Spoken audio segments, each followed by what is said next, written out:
The clash of warrior cultures echoes across galaxies, transcending the barriers between realities.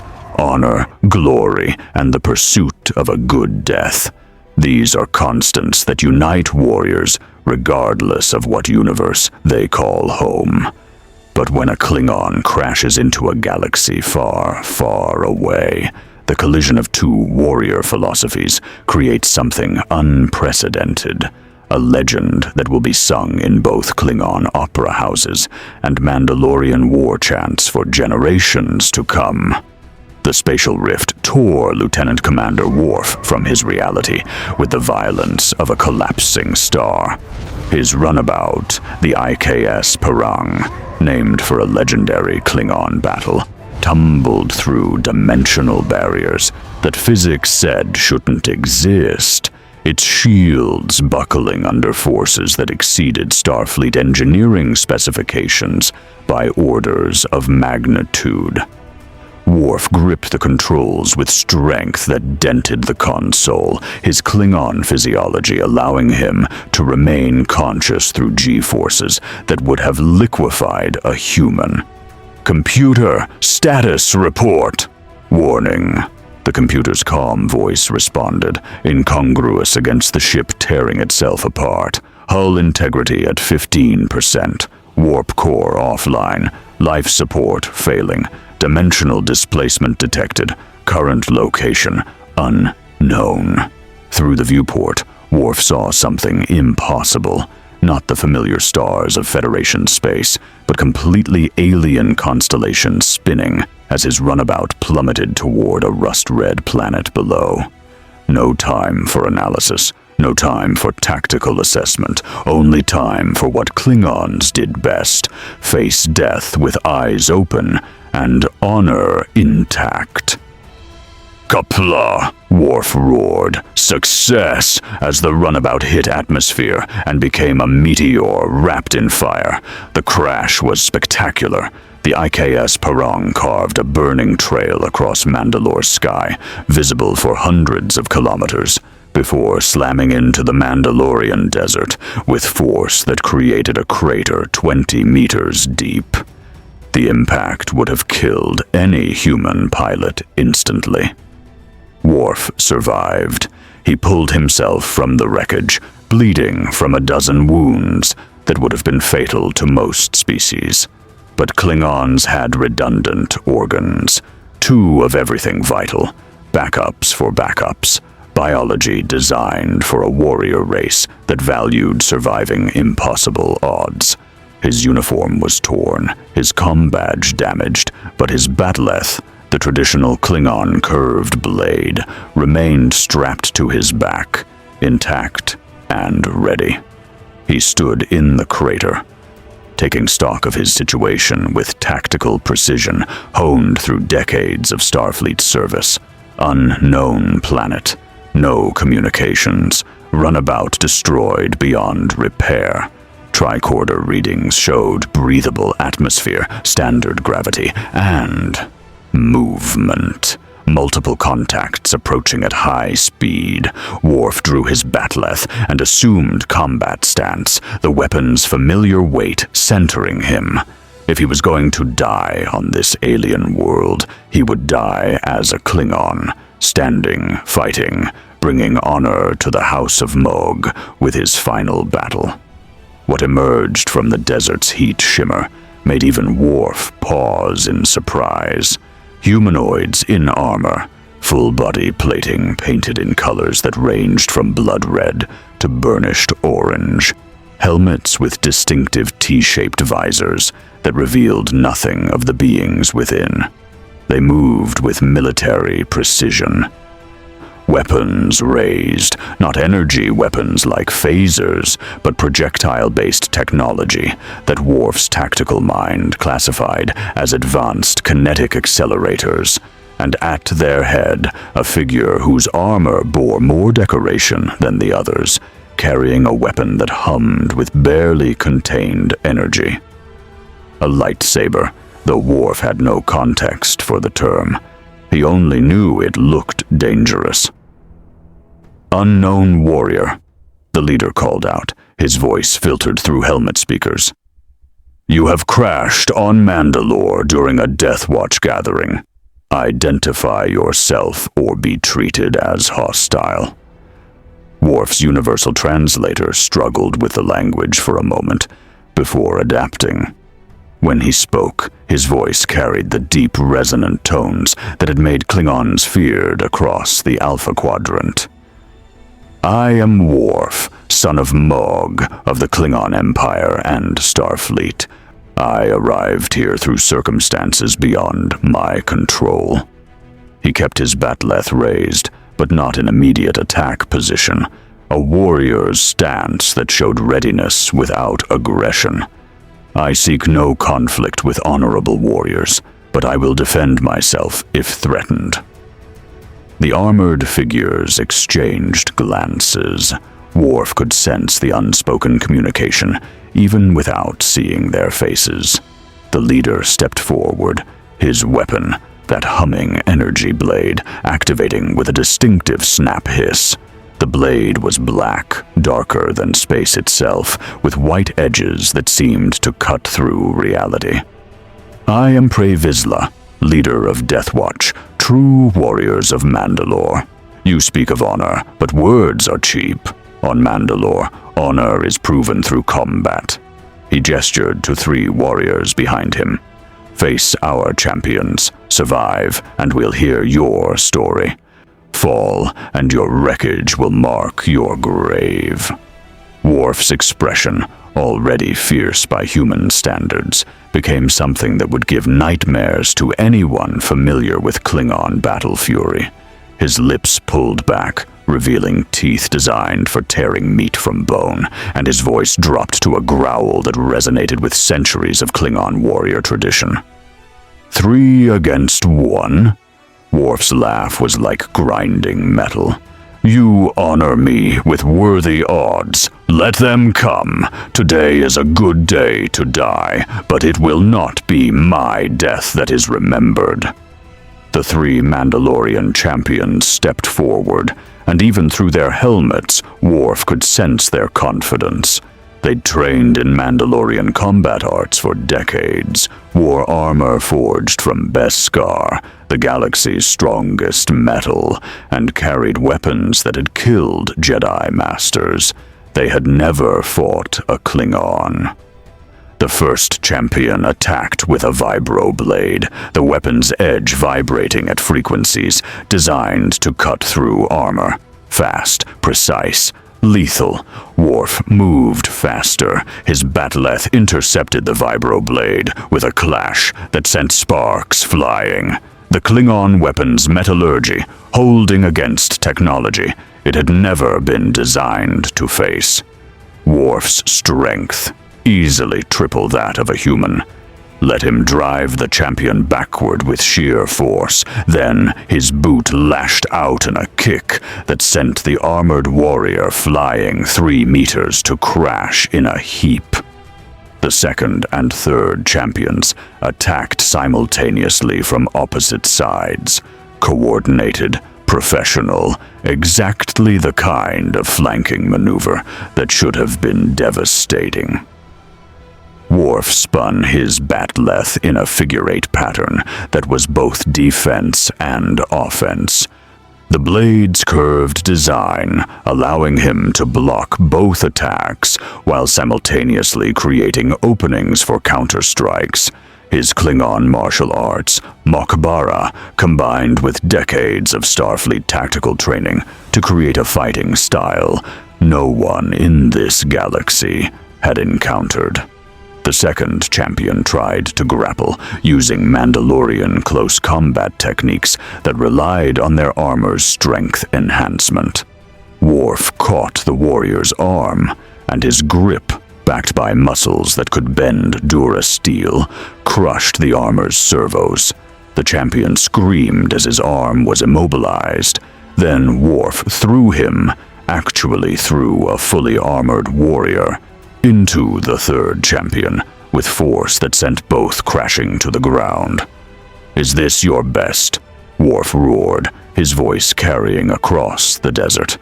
"I have fought Jem'Hadar bred for battle, I have stood against the Borg. You will have to do better. The first champion rose, drawing a blaster. Worf's enhanced reflexes, honed through countless combat situations, let him see the weapon tracking toward him. He dove sideways, the blaster bolt missing by centimeters, and came up running directly at his attacker. The champion fired again, and again. Both shots hit Worf center mass, burning through his uniform to sear Klingon flesh. Worf barely slowed.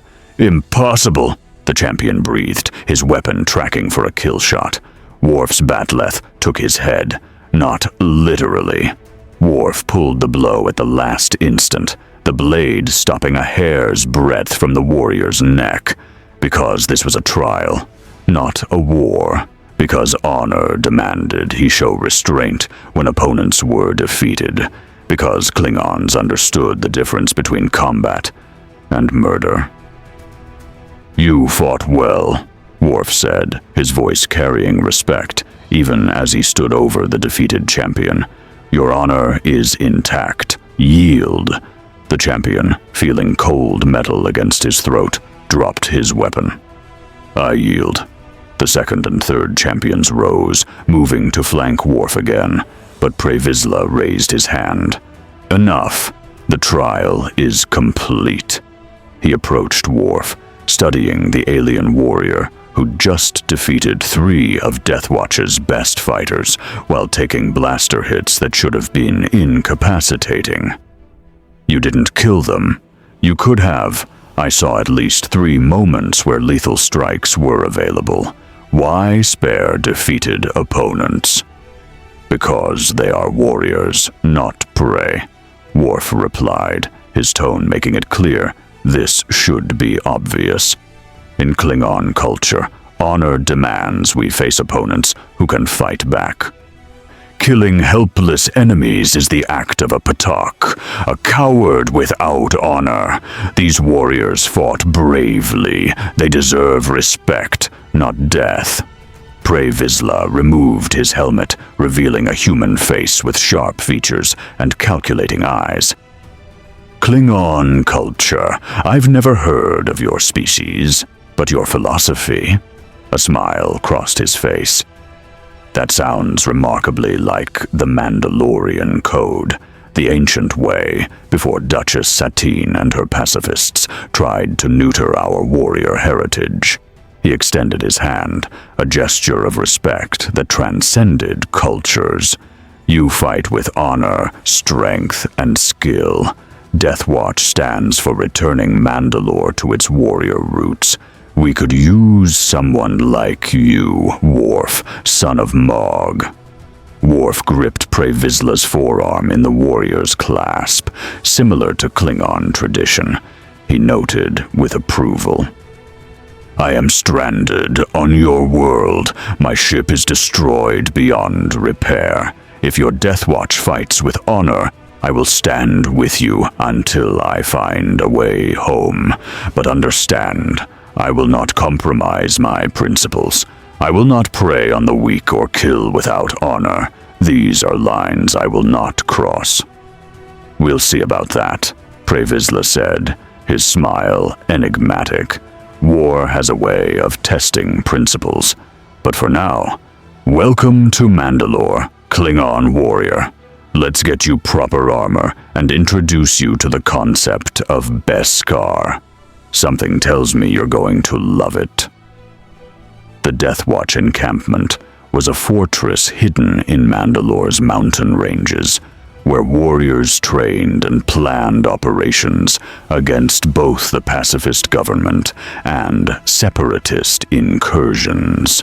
Worf was led through corridors carved from stone, past training halls where Mandalorians sparred with weapons and practiced jetpack maneuvers. This is Gar Saxon. Pre Vizsla introduced a warrior whose armor bore kill marks and battle scars. Our master armorer. He'll outfit you with Beskar, Mandalorian iron, the strongest metal in the galaxy. What did you call that weapon? Bat'leth. Worf replied, showing the curved blade with proper respect. "The Sword of Honor. It has been in my family for generations, passed from warrior to warrior." Saxon studied the bat'leth with professional interest, running scanners over its surface. Fascinating metallurgy. Not Beskar, but whatever this is made of, it's remarkably strong. The molecular structure is unlike anything in our databases. He looked at Worf with new respect. Klingon craftsmanship. Forged on Qo'noS, my homeworld, Worf confirmed. Every Klingon warrior dreams of owning a bat'leth. It represents our culture, our honor, our very identity as warriors. Then we'll design your armor to complement it, Saxon decided. Traditional Mandalorian plates, but adapted for your unique physiology. His scanner had detected Worf's redundant organs, backup systems, the biological redundancy that made Klingons so hard to kill. By the Manda, you've got backup hearts, backup lungs. Your species is designed for warfare. "We are Klingons," Worf said simply, as if that explained everything. And to him, it did.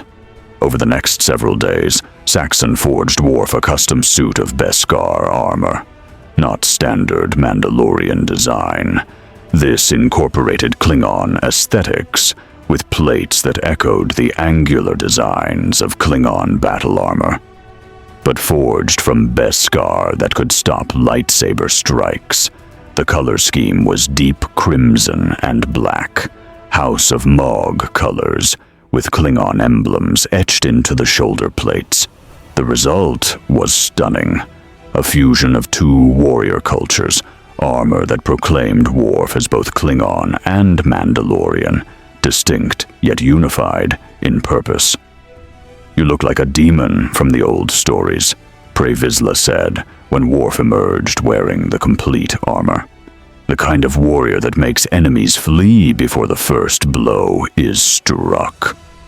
Worf tested the armor's weight, finding it heavier than Starfleet combat gear, but well balanced. The Beskar plates allowed full range of motion while providing protection his Starfleet uniform never had. It is worthy armor. Gar Saxon has earned honor through his craftsmanship. "Now let's test it," Pre Vizsla suggested, leading Worf to a training hall where a dozen Deathwatch warriors waited. "These men have been bragging they could take the Klingon warrior 3-on-1.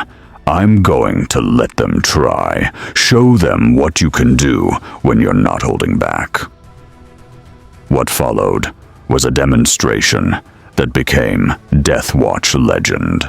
Worf fought 12 warriors simultaneously, his bat'leth moving with precision that decades of training had perfected.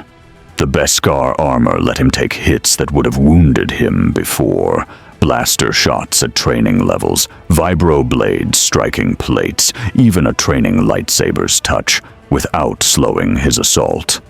But it was his fighting style that truly amazed the Mandalorians. Worf didn't fight like Force users they'd encountered, who moved with supernatural grace and precognition. He fought like a tactical genius who anticipated opponents through pure observation and experience. Every movement served dual purposes, defense and offense integrated seamlessly. His Klingon strength let him power through defenses that would stop human warriors, and his battle cries, traditional Klingon roars that spoke of glory and honor and the joy of combat, echoed through the training hall with primal force that made even hardened Mandalorian warriors feel their blood quicken. When the demonstration ended, all 12 warriors lay defeated, not dead, not permanently injured, but thoroughly beaten by an opponent who'd barely broken a sweat. Pre Vizsla, watching from the sidelines, nodded with satisfaction. Tomorrow, We have an operation. Separatist forces are attacking a mining colony. Combination of battle droids and tactical droids. Standard invasion force.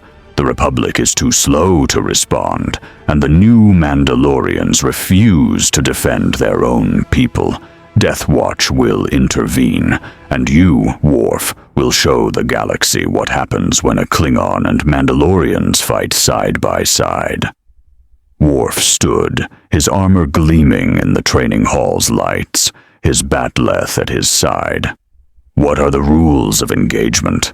Are there civilians in the colony? Miners and their families, Pre Vizsla confirmed. We're evacuating them before engaging the Separatists. Then I will fight with you, Worf said firmly. Defending innocents from aggressors, this is honorable combat. This is what warriors should do. That evening, as Death Watch prepared for the coming battle, Worf stood on a mountain overlook, looking at Mandalore's twin moons rising above the desert. This wasn't his universe. These weren't his people. He was stranded in a reality that operated on principles he was only beginning to understand. But honor, combat, the warrior's path, those transcended dimensional barriers. Computer, he said to his damaged comm badge, one of the few Starfleet items that still functioned. Begin personal log. The device chirped acknowledgement. Lieutenant Commander Worf, personal log, stardate unknown. I have been displaced to an alternate reality through spatial anomaly. Current location, planet Mandalore, uncharted in Federation records.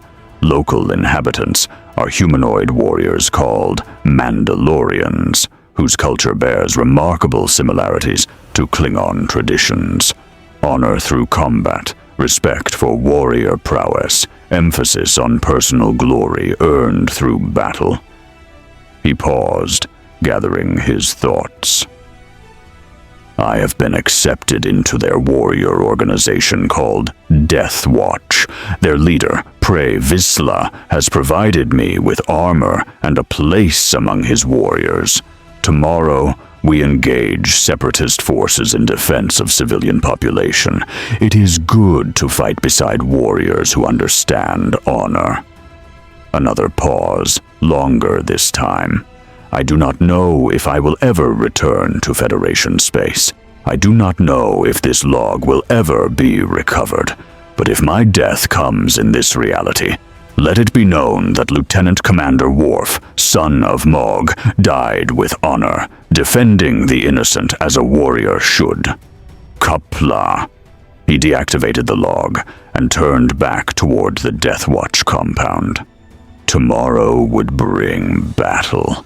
Blood, glory, the chance to prove himself in this new galaxy. Worf smiled, a fierce expression that would have terrified anyone unfamiliar with Klingon joy. Tomorrow was going to be a good day. The Separatist attack began at dawn. 3 droid landing ships descended on the mining colony, disgorging hundreds of battle droids, B-1 units with their distinctive skeletal frames, B-2 super battle droids with wrist-mounted blasters, and tactical droids coordinating the assault with cold mechanical efficiency. The miners, civilian workers who'd never expected war to reach them, fled in panic as droids began seizing the colony's valuable resources. Standard separatist doctrine: secure assets, eliminate resistance, establish occupation. What the droids didn't expect was Death Watch. 20 Mandalorian warriors descended from the sky on jetpacks, their armor painted in Death Watch colors, their weapons primed for combat. And at their head, a figure unlike any the Separatist forces had encountered. Crimson and black armor, carrying a curved blade that caught the dawn light, roaring battle cries in a language the droids' translation matrices couldn't process. Worf hit the ground running, his bat'leth already swinging. The first B-1 droid never completed its targeting sequence before Klingon steel separated its head from its chassis. The second tried to fire. Worf's armored forearm deflected the shot, Beskar proving its worth, and his return strike bisected the droid at the waist. Kapla! Worf roared, success, as he carved through the droid formation, with the fury of a Klingon warrior who'd waited days for proper combat.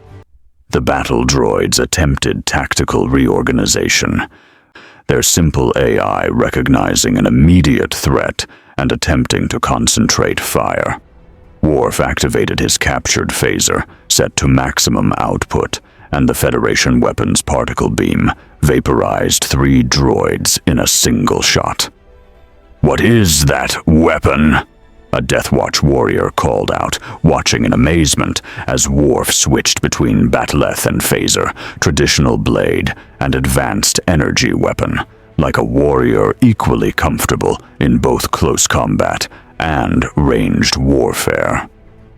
"Starfleet standard issue," Worf replied, decapitating a super battle droid with his bat'leth while simultaneously firing his phaser at tactical droids coordinating from safe distances. Phasers, directed energy weapons that operate on different principles than your blasters. A super battle droid's wrist rockets targeted Worf directly. The missiles struck his Beskar armor with force that would have killed an unarmored human. Worf staggered, his redundant organs absorbing shock, then charged directly at the super battle droid with Klingon battle fury. His bat'leth struck the droid's reinforced chassis, hard enough to crack the metal. His second strike punched through. His third strike emerged from the other side, the droid sparking and collapsing as its power core failed. "Heglumehech kaku jajvam," Worf shouted. Today is a good day to die, as he moved to the next target. Pre Vizsla, coordinating Deathwatch forces from a command position, watched Worf's rampage through the droid lines with something approaching awe. That Klingon fights like a force of nature. He's destroyed more droids in 5 minutes than most of our warriors manage in entire operations. "Sir," Gar Saxon reported, "Separatist reinforcements incoming. Additional landing ships detected. They're deploying AATs and droidekas. This is escalating beyond our initial intelligence." "Then we escalate with them," Pre Vizsla decided. "All units, concentrate on the command tank. If we take out their coordination, the droids will fall into disarray." "Worf!" He opened the comm channel. "We're going after the command unit. You with us?" Worf's response came between the sounds of metal being torn apart. "I am always ready for more combat. Direct me to worthy opponents."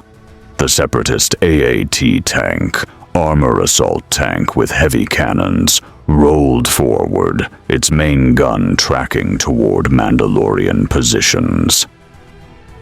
Standard anti-armor tactics would require coordinated rocket strikes or heavy weapons to penetrate its shields. Worf had a simpler solution.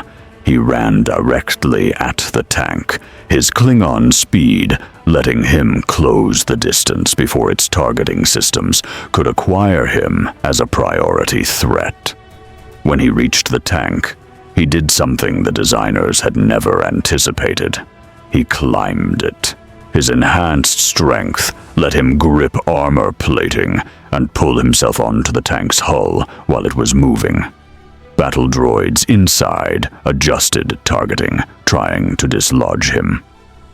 Worf's bat'leth found the tank's top hatch, a relatively weak point, and he began cutting through. "This warrior is insane," a Deathwatch member breathed. "He's trying to breach an AAT single-handedly." "He's going to succeed," Pre Vizsla corrected. watching with tactical assessment overriding shock. "Look, he's found the hatch seal. If he gets inside..." Worf's bat'leth punched through the hatch. He tore it open with pure strength, exposing the battle droids operating inside.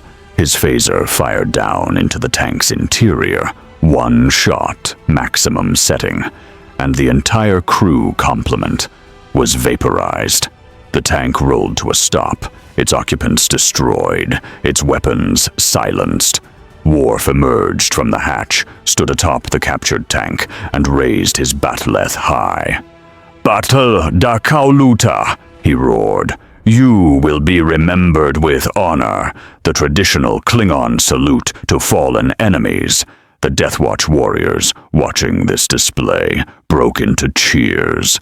Whatever doubts they'd had about this alien warrior were gone. Worf had just proven himself more Mandalorian than some who'd been born to the culture. The remaining Separatist forces, seeing their command tank captured and their droid formations decimated by combined Deathwatch and Klingon assault, attempted withdrawal.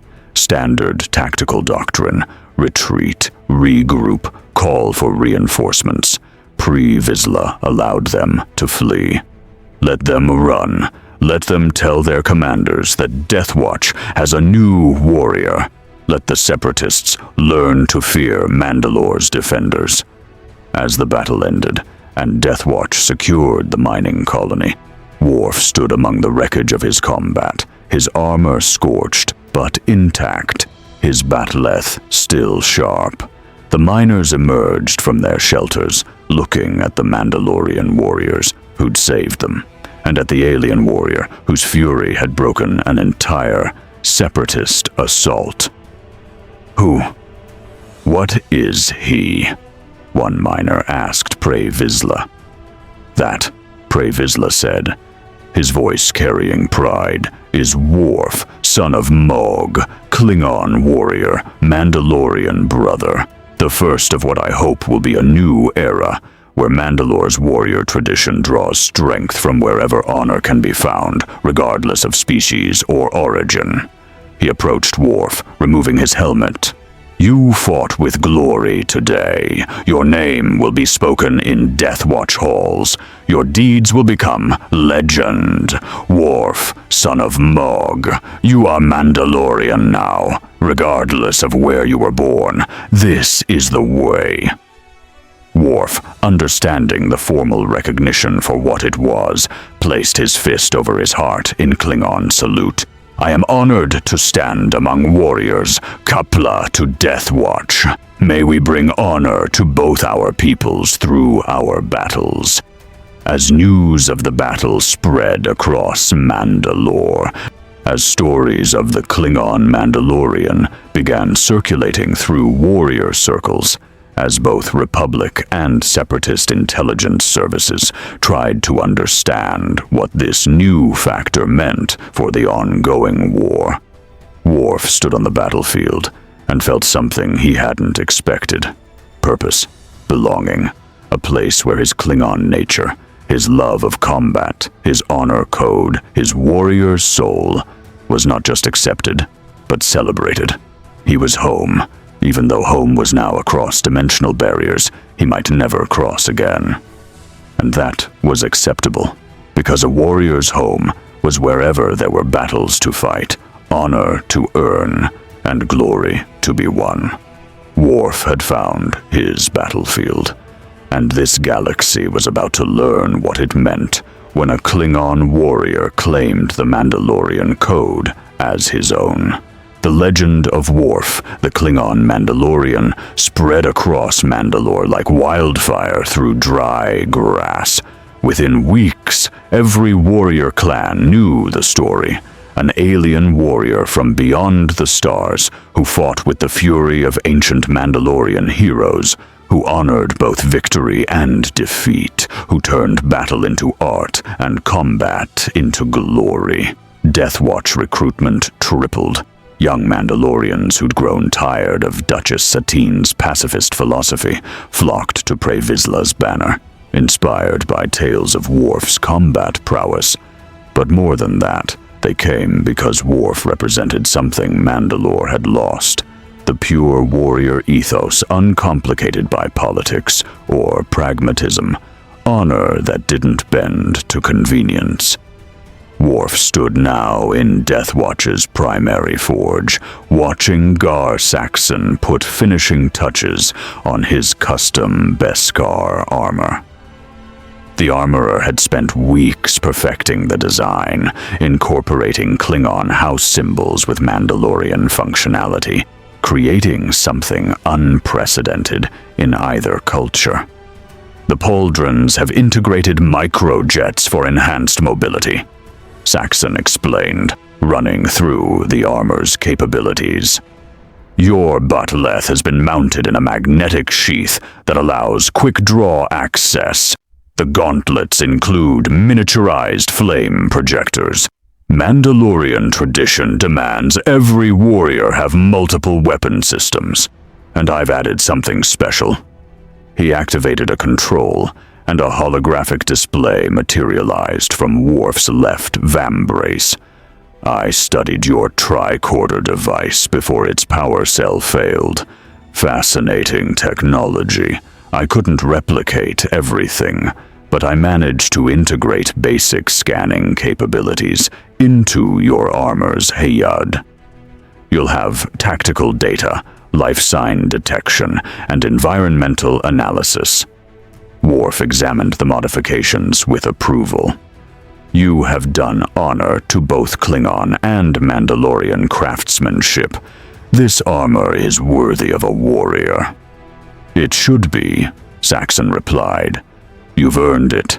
3 operations, 17 combat engagements, and you haven't taken a single serious injury despite fighting at the front of every assault. Your reputation is making Death Watch legendary. Reputation means nothing without continued action, Worf said, but his tone carried satisfaction. In Klingon culture, glory was currency, and he was accumulating wealth through combat. Pre Vizsla entered the forge, his expression carrying the tension of someone with complicated news. Worf, we need to talk. Private conversation. Saxon departed without needing to be asked. Leaving the 2 warriors alone, Pre Vizsla unsealed his helmet, his face showing calculation mixed with something approaching concern. The Republic has noticed you, he said bluntly. Clone intelligence reports mention an alien warrior of unknown species fighting alongside Death Watch forces. They're curious, and when the Republic gets curious about someone fighting on Mandalore, the Jedi get involved. Jedi, Worf repeated, accessing memories from briefings he'd received. Force users, warriors with supernatural abilities, and laser swords called lightsabers. I have observed them in combat footage, impressive, but they fight with restrictions that limit their effectiveness. They fight with a code, Pre Vizsla corrected. Not unlike your Klingon honor, but focused on peace and defense rather than glory and combat. And they're sending representatives to investigate Death Watch activities, which means they'll encounter you. Let them come, Worf said with characteristic directness. If they are warriors, I will face them with honor. If they are politicians hiding behind warrior titles, I will show them what true combat looks like. Pre Vizsla smiled at the response. That's exactly what I was hoping you'd say, because I'm assigning you to lead our next operation, defending a Mandalorian settlement on the Concordia moon. Separatist forces are planning a major assault, and Republic forces are responding. You'll be fighting alongside Jedi, whether you want to or not. Then I will demonstrate Klingon combat philosophy to these Jedi, Worf replied. Perhaps they will learn that honor and victory are not incompatible. The moon of Concordia hung in Mandalore's sky, like a smaller, paler reflection of its parent world. The settlement under threat, Kalevala Station, was home to 3,000 Mandalorians who'd maintained warrior traditions despite the new Mandalorian government's disapproval. When separatist forces targeted it for conquest, Death Watch mobilized immediately. Worf led a force of 50 Death Watch warriors, arriving via stealth transports that deposited them in the hills overlooking Kalevala. His tactical training, decades of Starfleet strategic experience, combined with Mandalorian knowledge of local terrain to create defensive positions that would maximize their effectiveness against overwhelming numbers. "The Separatists will come from the east," Worf said, studying topographical data on his HIAD. 3 assault vectors converging on the settlement's main gate, standard droid doctrine, overwhelming firepower concentrated on breaking initial defenses, then flooding through with numerical superiority. "How do we counter that?" asked Bo-Katan Kryze, a young warrior whose skill had earned her command position despite her famous sister being the pacifist Duchess. She'd been skeptical of the alien warrior initially, but Worf's tactical brilliance had won her respect. "We do not meet them at the gates," Worf replied, manipulating the tactical display. "We allow them to believe they're succeeding. Then we strike from flanks and rear simultaneously. Klingon battle philosophy, DHOH, to attack from hiding. There is no honor lost in using terrain advantage. Honor is earned through victory that protects those who cannot protect themselves." He assigned positions with precision that impressed even veteran Mandalorian commanders. Each warrior knew their role, their fallback positions, their fields of fire. Worf had learned that Mandalorians fought best when they understood the overall strategy, when they could improvise within a framework rather than following rigid orders. "One more thing," Worf said, his tone becoming grave. "Republic forces are en route, Jedi generals with clone trooper battalions. They will attempt to coordinate with us. We will accept their assistance, but we will not subordinate Death Watch to Republic command. We fight as allies, not as subordinates. Understood?" The Death Watch warriors growled approval. This was the Mandalorian way. Cooperation without submission. Alliance without surrender of autonomy.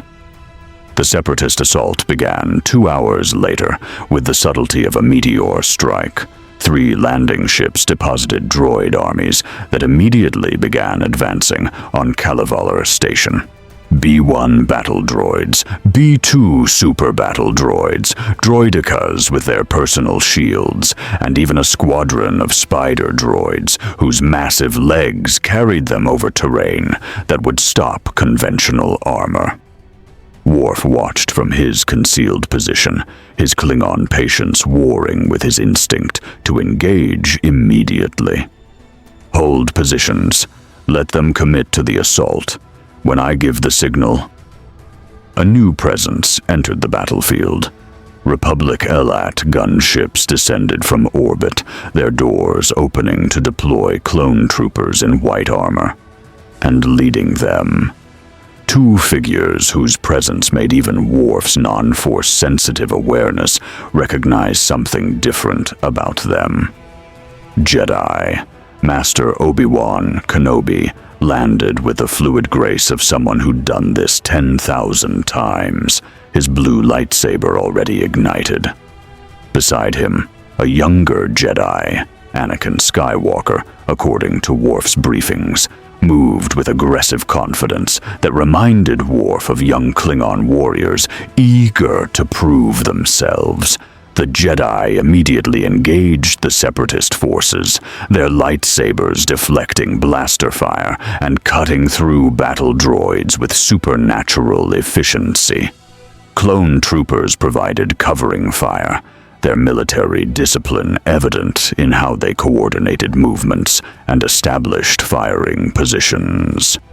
Impressive, Worf acknowledged, but they were facing the main Separatist force alone, and the droid's numerical advantage was overwhelming even Jedi prowess. "Now!" Worf commanded, triggering the flanking assault. Death Watch warriors erupted from concealed positions on both sides of the Separatist formation, their jetpacks carrying them into optimal firing positions, their weapons, blasters, rockets, flamethrowers, creating devastation that caught the droids in crossfire they hadn't anticipated. Worf led the assault personally, his bat'leth already swinging as he crashed into the droid formation's rear. His Klingon strength let him physically tear through B-1 units, ripping arms and heads from chassis with motions that were more demolition than combat. His Beskar armor absorbed return fire that would have killed lesser warriors. A spider droid's massive legs stomped toward him, its laser cannons tracking. Worf rolled under the attack, came up directly beneath the droid's body, and drove his bat'leth upward into its central processor housing. The blade punched through armor designed to stop anti-vehicle weapons, and the spider droid collapsed with mechanical death screams. "Kapla!" Worf roared, already moving to the next target. Obi-Wan Kenobi, deflecting blaster fire while coordinating clone forces, caught sight of the alien warrior tearing through Separatist lines with impossible ferocity. His Force senses reached out, trying to read this newcomer, and found nothing. Not darkness, not light, just an absence where Force sensitivity should be detectable. "Anakin," Obi-Wan called to his former Padawan, "that warrior in the crimson armor, do you sense anything from him?" Anakin extended his own Force awareness and frowned. "No. It's like he doesn't exist in the Force, but that's impossible. Every living thing has some Force presence." "Apparently not in his case," Obi-Wan replied, deflecting a rocket with the Force and sending it back toward its droid launcher. "He's fighting alongside Death Watch, but his combat style is unlike anything I've encountered. No Force augmentation, yet he's moving faster than most humans can. And his strength. Did you see him tear that spider droid apart with his bare hands?" The battle raged for another 20 minutes, but the outcome was never in doubt once Death Watch's flanking assault combined with Republic forces' frontal assault.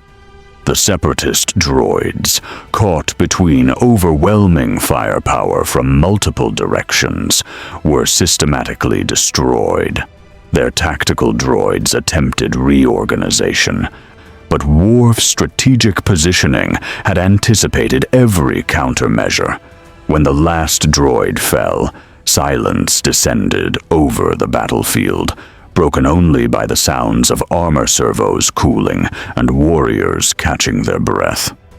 Worf stood among droid wreckage, his bat'leth dripping with hydraulic fluid, his armor scorched but intact. He spotted the two Jedi approaching, one older, moving with diplomatic caution, one younger, approaching with warrior's directness. "I am Obi-Wan Kenobi, Jedi Master." The older one introduced himself, his hand not on his lightsaber, but clearly ready to move if needed. "This is Anakin Skywalker, Jedi Knight. You fought with impressive skill. May I ask your name and species? Our records show no match for your physiology." Worf stood to his full height, imposing even without armor, overwhelming with it. "I am Worf. son of Mog of the Klingon Empire. I fight with Death Watch because they honor warrior traditions that my own people respect. You are Jedi, Force users who claim to be peacekeepers. Yet I see you carry weapons and lead soldiers. Which are you truly, warriors or politicians? Anakin's expression showed offense at the direct challenge, but Obi-Wan merely smiled. A fair question. We are both, and neither. The Jedi serve the Force and protect peace, but we recognize that sometimes peace must be defended through combat. You speak of honor and warrior tradition. May I ask, does your honor code permit attacking Republic forces? I attack no one who does not attack first, Worf replied firmly. Death Watch defends Mandalorian settlements that your Republic ignores. We fight separatist aggression that your stretched forces cannot address quickly enough. If the Republic has complaints about this, perhaps they should provide adequate protection themselves. He has a point, Anakin muttered to Obi-Wan. The Republic's resources are spread thin. These outer settlements often wait weeks for assistance, which doesn't justify vigilante operations by terrorist organizations, Obi-Wan countered, though his tone remained diplomatic. Death Watch has conducted operations that resulted in civilian casualties. If you fight with them, you bear responsibility for their actions. Worf's expression darkened. I have seen Death Watch's operational plans. Some are honorable, defending innocents, striking military targets. Others violate warrior codes, targeting civilians, using terror tactics. I have challenged these dishonorable methods. I will not participate in operations that prey on the weak. Then why remain with Death Watch at all? Obi-Wan asked, if you oppose their extreme methods, because Mandalorian warrior culture deserves to survive. Worf interrupted. Your Duchess Satine seeks to erase centuries of tradition, to turn warriors into bureaucrats. There is middle ground between her pacifist extreme and Death Watch's terrorist tactics. I seek to find that balance. Bo-Katan approached, her helmet removed, her expression challenging the Jedi to question Worf's presence. The Klingon speaks truth. He's refused 3 operations because they targeted civilians. He's been pushing Pre Vizsla to focus on military objectives. Whatever else you want to say about Death Watch, Worf's influence has made us more honorable, not less. Obi-Wan studied Worf with Force-enhanced perception, trying to understand this enigma. A warrior who fought without Force sensitivity, but with skill rivaling Jedi masters, an alien from an unknown species who spoke of honor codes that seemed both noble and potentially dangerous, someone who could become a powerful ally or a devastating enemy, depending on choices made in the coming days. Worf, son of Mog, Obi-Wan said formally. The Republic cannot officially sanction Death Watch operations, but as a Jedi, I recognize a warrior of honor when I meet one. If you're truly trying to guide Mandalore toward a better path, balancing warrior tradition with protection of innocence, then perhaps we're not enemies. We are not enemies today, Worf agreed. Tomorrow depends on actions, not intentions. If the Republic threatens Mandalorian sovereignty or warrior traditions, I will oppose you. If the Republic fights alongside those who defend the innocent, I will stand with you. Honor demands flexibility in tactics, not in principles.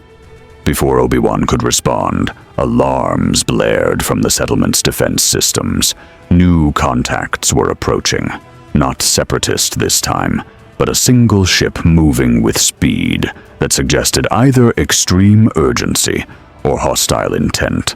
The ship landed in the settlement's central plaza, and what emerged made even Worf reach for his bat'leth. Count Dooku, Sith Lord and Separatist leader, descended from his solar sailor with aristocratic grace, his curved lightsaber already drawn. Behind him, battle droids began deploying from the ship's cargo holds, but these were different from standard units. Magna Guards, elite droids carrying electro staffs designed specifically to fight Force users. Master Kenobi, Dooku's cultured voice carried across the plaza. How unexpected to find you here, and with such unusual allies. A Klingon, I'm told. Fascinating. My intelligence services have been most curious about you, Worf of the House of Mog. Worf stepped forward, placing himself between Dooku and the settlement's civilians with warrior's instinct. You are Count Dooku, Separatist leader and Sith Lord. I have read reports of your combat capabilities. They say you fight with honor despite serving evil masters. Is this true? Dooku's eyebrow raised at the direct challenge. How refreshingly direct. Yes, I am Sith, and you, Klingon warrior, are something unprecedented. A being who exists outside the Force entirely, yet fights with prowess that rivals Force users. I have come to test whether the reports of your abilities are accurate or exaggerated. His red lightsaber ignited with that distinctive snap hiss, and Dooku assumed the classical Makashi dueling stance, elegant, precise, designed for lightsaber combat against single opponents. Worf drew his bat'leth, the curved blade reflecting Concordia's pale light. In Klingon culture, we have a saying, Bortas bir jabludi rei kakune. Revenge is a dish best served cold. But honor is always served hot. If you wish combat, Sith Lord, then come. Teach me what your dark powers can accomplish against a warrior who does not fear your mystical abilities. This is a mistake, Obi-Wan warned, moving to Worf's side. Dooku is one of the most dangerous duelists alive. Even Jedi Masters struggle against him. Then, perhaps, Worf replied, his eyes never leaving Dooku. It is time he faced someone who has never heard he is supposed to be unbeatable. The duel began. Count Dooku moved with the refined grace of someone who'd studied lightsaber combat for 7 decades. His Makashi form flowing like water over stone, elegant, efficient, deadly. His curved lightsaber traced patterns in the air, designed to maximize reach while minimizing wasted motion, each strike calculated to exploit weaknesses in an opponent's defense. Worf met elegance with fury. The bat'leth caught Dooku's first strike with a clash that sent sparks flying. Klingon metallurgy meeting plasma blade in a collision that physics said shouldn't be possible. But the bat'leth had been forged on Qo'noS, using techniques perfected over millennia, and whatever the blade was made of, it could withstand energies that would melt standard metals. Fascinating, Dooku observed, his red blade sliding along the bat'leth's curve as he sought an opening. Your weapon should have been destroyed. What materials does Klingon metallurgy employ? Materials, Worf growled, spinning his bat'leth in a defensive pattern that forced Dooku back, forged in the fires of warriors who understood that honor demands weapons worthy of their wielders. He attacked with Klingon Mokbara techniques, aggressive strikes that prioritized offense over defense, assuming that his enhanced durability would let him absorb hits that would kill lesser warriors. His bat'leth moved in figure-8 patterns, creating a whirlwind of metal that Dooku's lightsaber struggled to deflect. But Dooku was a Sith Lord for good reason. His decades of experience let him read Worf's attacks, despite the Klingons' non-force presence, his Makashi precision finding gaps in Worf's aggressive assault. His lightsaber licked out like a serpent's tongue, scoring a hit across Worf's shoulder that would have severed a human's arm. Worf barely grunted.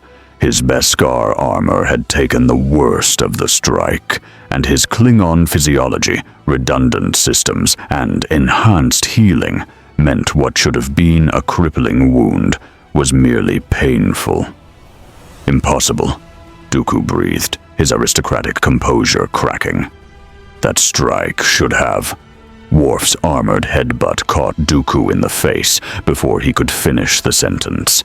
The Sith Lord staggered backward, blood streaming from his nose. Actual physical damage from someone who couldn't use the Force, who shouldn't have been able to touch him. Dooku's decades of dueling experience had never prepared him for an opponent who simply ignored the fundamental rules of Force combat. "Klingons," Worf said, pressing his advantage with brutal efficiency. "Do not fight by your rules. We fight to win." His bat'leth struck high, then low, then swept horizontally in patterns that no lightsaber form was designed to counter. Makashi was built for dueling other lightsaber wielders, not for facing curved blades wielded with superhuman strength by warriors who treated pain as an inconvenience rather than a limitation. Dooku retreated, his force powers surging to compensate for the gap in physical capability. He used force push to create distance, sending Worf sliding backward across the plaza, then followed up with force lightning, the dark side energy crackly from his fingertips. Worf's Beskar armor absorbed most of the electrical assault, the Mandalorian metal's unique properties dispersing energy that should have fried his nervous system. But enough penetrated the gaps between plates that Worf felt his muscles seize, his redundant organs working overtime to keep him functioning. "You see," Dooku said, his voice carrying the arrogance of someone who believed himself proven right. "Physical prowess means nothing against the Force. You cannot..." Worf's phaser beam caught Dooku in the shoulder. The Sith Lord screamed, actual, genuine pain, as Federation particle beam technology struck flesh that had never encountered anything like it. Lightsabers he could deflect, force powers he could counter, but directed energy weapons operating on principles completely foreign to this galaxy. Those were new. "You speak of force powers," Worf said, advancing despite the lingering effects of force lightning, his phaser trained on Dooku. "I speak of Starfleet technology combined with Klingon warrior spirit. Which do you think is superior?" Before Dooku could respond, Obi-Wan and Anakin joined the fight, their blue lightsabers adding to Worf's assault. What had been a duel became a coordinated strike, two Jedi Masters whose force powers complemented each other, backed by a Klingon warrior whose physical capabilities exceeded human limits. Dooku recognized defeat approaching. He was powerful, experienced, skilled beyond most beings in the galaxy, but fighting three opponents simultaneously while nursing a phaser wound and trying to understand an enemy who operated outside all his experience. Those were impossible odds even for a Sith Lord.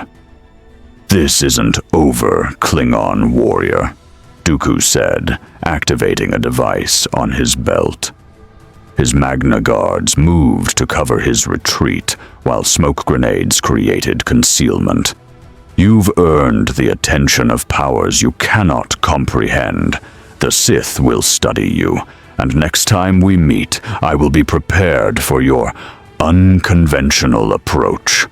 His solar sailor lifted off before Republic forces could prevent escape, disappearing into Concordia's atmosphere while leaving behind destroyed Magna Guards and a plaza scarred by combat. Worf lowered his phaser, his breathing heavy but controlled. His armor was scorched from Force lightning. His shoulder ached from the lightsaber hit, but he stood victorious. He'd fought a Sith Lord to a standstill and driven him into retreat. That was... Anakin searched for words. That was incredible. You actually hurt Dooku, made him bleed. I've fought him twice, and both times he barely seemed concerned. But you, I fought with honor and determination, Worf said simply. He fought with arrogance and assumption that his powers made him invincible. Arrogance is weakness. I exploited that weakness. Obi-Wan studied Worf with new understanding. You're not just a warrior, are you? You're a tactician, a strategist. That whole fight, you were analyzing his style, testing his limitations, drawing him into overconfidence before using your phaser, you called it, before using weapons he'd never encountered. In Starfleet, I served as tactical officer aboard the Enterprise, Worf explained. My duty was analyzing threats and developing counter-strategies. Dooku is powerful, but power without adaptation is merely strength waiting to be overcome. I adapted. He did not. Bo-Katan approached, her expression mixing admiration with something approaching awe. Worf, you just fought Count Dooku, one of the most feared beings in the galaxy, and you drove him off. Death Watch's reputation will spread across every system. Warriors will flock to our banner. This is the kind of victory that changes everything. Victory means nothing without understanding what we fight for, Worf replied, his tone becoming grave. Bo-Katan cries, I must speak with you and Pre Vizsla. There are matters regarding Death Watch's direction that can no longer wait. The confrontation came 3 days later in Death Watch's mountain fortress. Worf had called for a gathering of the organization's senior commanders, Pre Vizsla, Bo-Katan, Gar Saxon, and a dozen others who'd earned leadership through combat and respect. And Worf stood before them, his crimson and black armor gleaming in the war room's lights, his bat'leth strapped across his back, and his expression carrying the weight of someone about to challenge everything. I have fought beside Death Watch for months, Worf began, his voice carrying across the assembled warriors. I have bled with you, won glory with you, earned respect through victory and honor through conduct.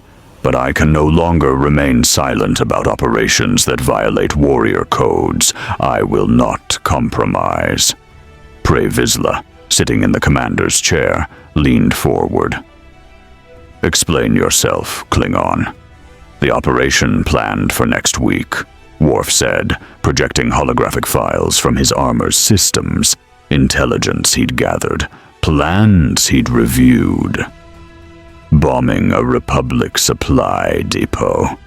But the intelligence reports show the depot includes medical supplies for civilian populations, food shipments for refugee camps, and minimal military guard. This is not warrior combat. This is terrorism disguised as strategic action. It's a legitimate military target, Pre Vizsla countered. Disrupting Republic supply lines weakens their ability to enforce Duchess Satine's pacifist agenda on Mandalore. It kills innocents. Worf's voice rose to a roar that made even veteran warriors flinch. There is no honor in attacking those who cannot defend themselves. There is no glory in killing children because their food shipments inconvenience your political goals. This is the behavior of Pita Q, honorless cowards who hide behind warrior titles while acting like criminals. The room erupted in shouting, some warriors agreeing with Worf, others defending Pre Vizsla's pragmatic approach. Bo-Katan stood, her voice cutting through the chaos. He's right. I've been trying to tell you for months. Operations like this make us no better than the separatists we claim to fight. We say we defend Mandalorian warrior culture, but how does bombing refugee convoys honor our ancestors? Our ancestors, Gar Saxon interjected, conquered star systems, built an empire through strength and warfare. They didn't shy away from harsh methods because they made politicians uncomfortable. Your ancestors, Worf said, his tone dropping to dangerous quiet, fought warriors, conquered through superior combat prowess, built reputation through victories against armed opponents. They did not. He slammed his fist on the tactical table hard enough to dent the metal. Prey on the helpless and call it warrior tradition. You challenge my leadership, Pre Vizsla said, standing to face Worf directly. You, an outsider from a species we'd never heard of until you crashed on our world. You dare question Mandalorian tradition. I question cowardice masquerading as tradition, Worf replied, meeting Pre Vizsla's gaze without flinching. In Klingon culture, when a warrior believes their leader has lost honor, they issue challenge, trial by combat for leadership. Does Mandalorian culture have similar tradition? The room went silent. Every warrior present knew the answer. Mandalore's history was built on such challenges. Pre Vizsla himself had taken Deathwatch's leadership through defeating his predecessor in single combat. You challenge me for Deathwatch leadership? Pre Vizsla's hand moved to the darksaber at his belt. I thought you understood. The darksaber is the symbol of Mandalorian leadership. Whoever wields it commands the warrior clans. Are you truly prepared to face me for it? I do not seek the darksaber, Worf said clearly. I challenge you for leadership of those Deathwatch warriors who believe honor matters more than political expediency. I will not command all Deathwatch. I will split it. Those who fight with honor will follow me. Those who prefer terrorism over warrior combat can remain with you. You would fracture Deathwatch. Pre Vizsla's voice carried disbelief. Weaken us through division. That's the opposite of what a warrior should do.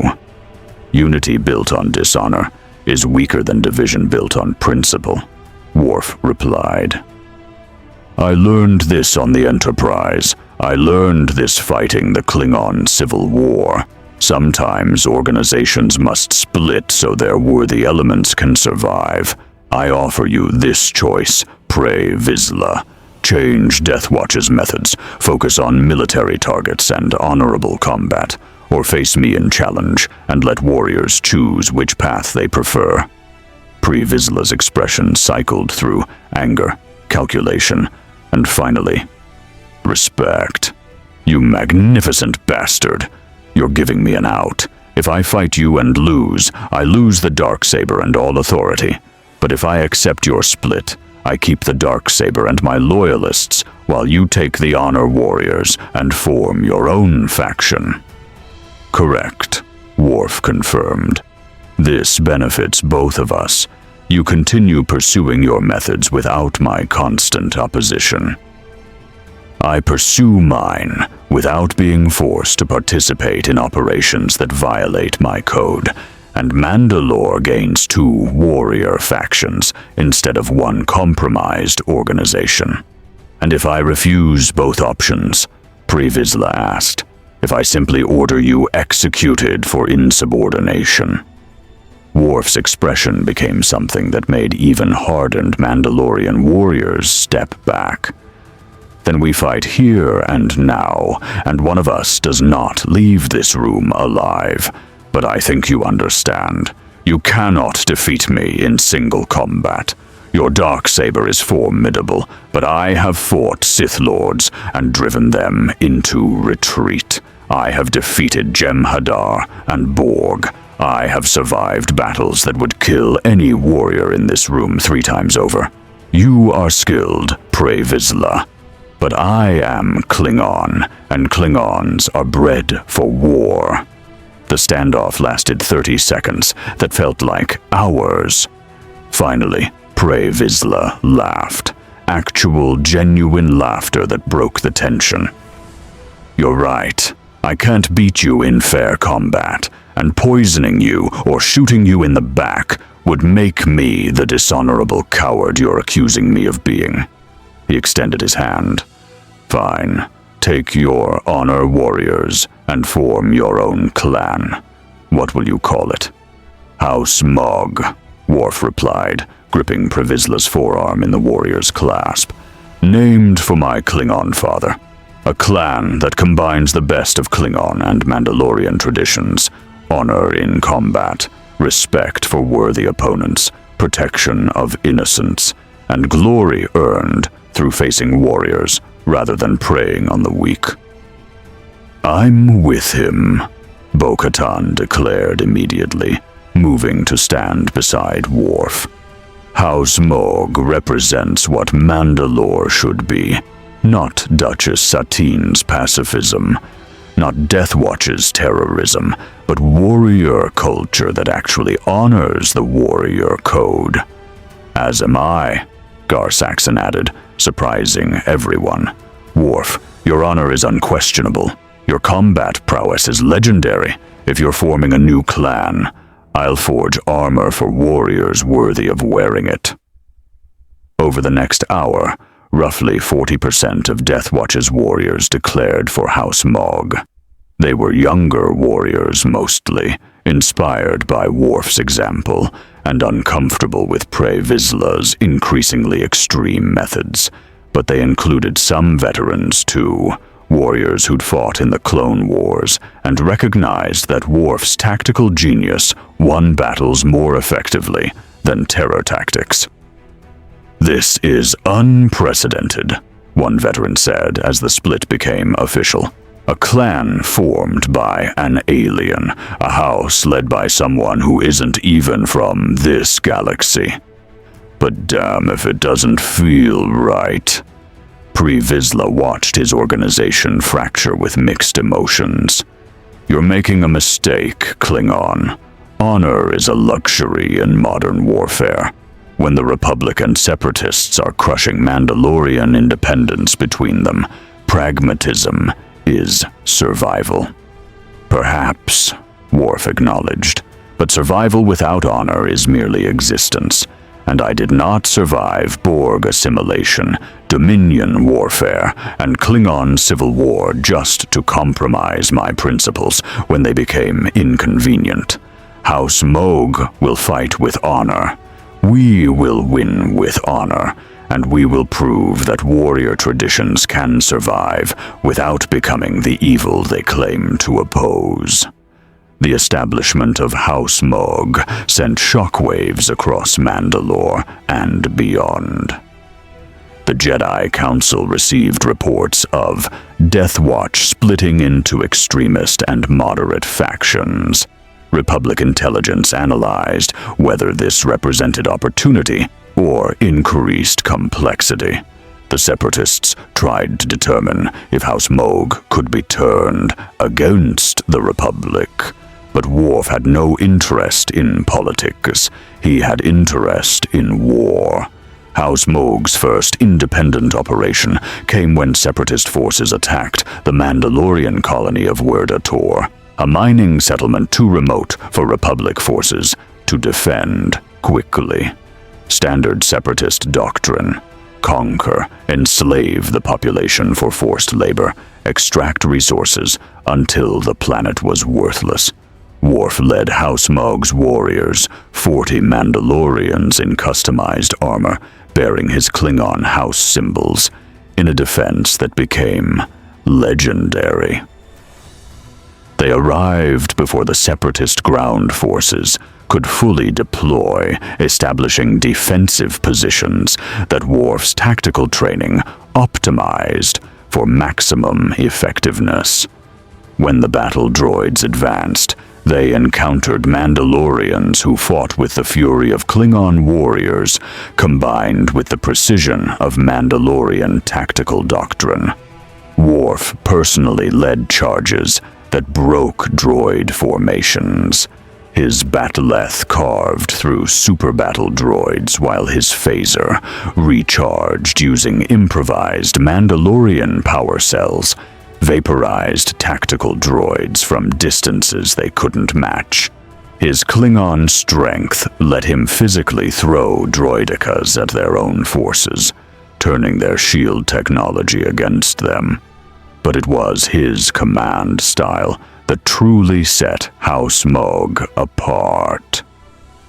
Unlike Death Watch's top-down command structure, Worf trusted his warriors to make tactical decisions, to adapt to changing battlefield conditions, to fight with the initiative that made Mandalorians legendary. He coordinated rather than commanded, guided rather than controlled. House Mog fights like a pack of predators, one Republic observer noted in official reports. Individual initiative coordinated through shared purpose. It's devastatingly effective against droid forces designed to counter conventional military tactics. The Battle of Werdator ended with separatist forces in full retreat, and House Mog standing victorious with 0 civilian casualties and minimal warrior injuries. Worf's tactics, using terrain, mobility, and coordinated strikes, had turned what should have been a desperate defense into a textbook victory. As news of the battle spread, more warriors flocked to House Mog. Mandalorians tired of choosing between Duchess Satine's pacifism and Death Watch's terrorism found a third path. Young warriors inspired by tales of the Klingon Mandalorian who fought with honor and won glory through legitimate combat. Within 3 months, House Mog numbered 200 warriors. Not the largest Mandalorian clan, but arguably the most elite. Every member chosen for skill and commitment to honorable combat, rather than simple recruitment numbers. And the Republic noticed. We need to establish formal contact with House Mog, Mace Windu told the Jedi Council. Worf is creating a Mandalorian faction that actually respects rules of warfare. If we can forge alliance with him, we might gain valuable allies, Obi-Wan completed. But we also risk legitimizing a warrior culture that the new Mandalorian government opposes. This is politically complicated. Politics, Yoda said quietly, matter less than lives saved. They do. If House Mog protects innocents and fights honorably, support them we should. Worry about political complications later. We can. The Jedi Council voted to send a delegation to House Mog's fortress, a facility Worf had established in Mandalore's northern mountains, designed with both Klingon and Mandalorian architectural elements. Obi-Wan and Anakin arrived to find a functioning warrior community, training halls where Mandalorians practiced combat forms Worf had taught them, combining Mokbara with traditional Mandalorian techniques. Armories, where Gar Saxon forged Beskar armor, incorporating Klingon design elements. Meeting halls decorated with both Mandalorian clan symbols and Klingon house crests, and at the center, Worf himself, reviewing tactical data with Bo-Katan and planning their next operation. "Master Kenobi," Worf greeted them, standing with the respect due fellow warriors. "Master Skywalker, welcome to House Mogg. I assume the Jedi Council sent you to evaluate whether we're allies or threats."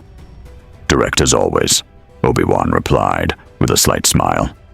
"Yes, the Council wants to understand your intentions. You've created something unprecedented, a Mandalorian clan led by an alien, fighting with a code that combines your Klingon traditions with Mandalorian warrior culture. The question is, where does House Mogg stand in this war?" "We stand for honor," Worf said simply. "We fight separatist aggression because it threatens innocent lives. We oppose Death Watch terrorism because it violates warrior codes. We respect the Republic's ideals, even while questioning some of its methods, and we believe Mandalorian warrior traditions can survive without becoming the evil they claim to oppose." "That sounds like potential alliance," Anakin observed. "But alliance means coordination, shared intelligence, possibly joint operations. Are you willing to work with the Republic officially?" "On our terms," Worf clarified. "House Mogg maintains independence.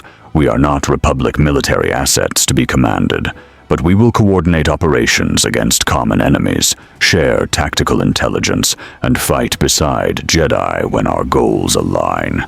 This is alliance between equals, not subordination."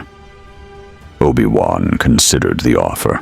It wasn't everything the Republic wanted, but it was more than they had. The Council will need to approve this formally. But speaking personally, I believe House Mogg could be exactly the kind of ally the Republic needs. Warriors who fight with honor, who protect innocence, who understand that winning battles matters less than why you fight them. "There is one more thing," Worf said, his expression becoming grave.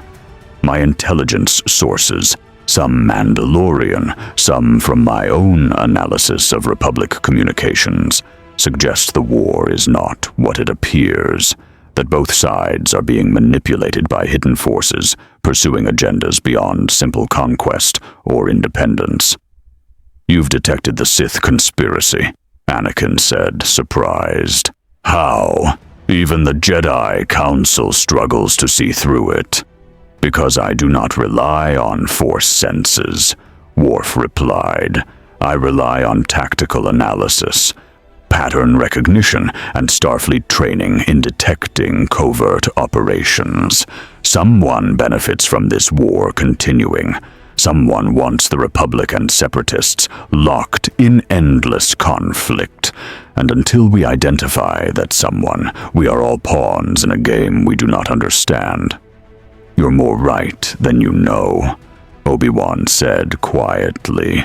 "The Jedi suspect Chancellor Palpatine may be compromised, possibly even controlled by the Sith, but we lack proof, and moving against him without evidence would fracture the Republic." "Then we gather evidence," Worf said. "House Mogg will investigate. We operate outside Republic chain of command, outside Jedi restrictions. If there is conspiracy, we will find it. And when we do," his expression became something that would terrify anyone who opposed him, "we will end it with honor, but definitively." As the Jedi departed to report back to the Council, Bo-Katan approached Worf. "You've built something incredible here, a clan that matters, warriors who fight for principles rather than politics. But Worf, what happens when you find a way back to your own universe? What happens to House Mogg when its founder disappears?" Worf looked at the warriors training in his fortress's halls, at the clan he'd built from refugees and idealists, at a legacy that might outlive his presence in this reality. "House Moog will endure," he said firmly. "I have trained warriors to lead. I have established principles that guide action. I have created something larger than myself. If I return to my universe, House Moog will continue, because honor is not dependent on any single warrior. It is a way of life that transcends individuals." He placed his hand on Bo-Katan's shoulder. "You will lead when I am gone. You understand honor. You have proven yourself worthy in combat.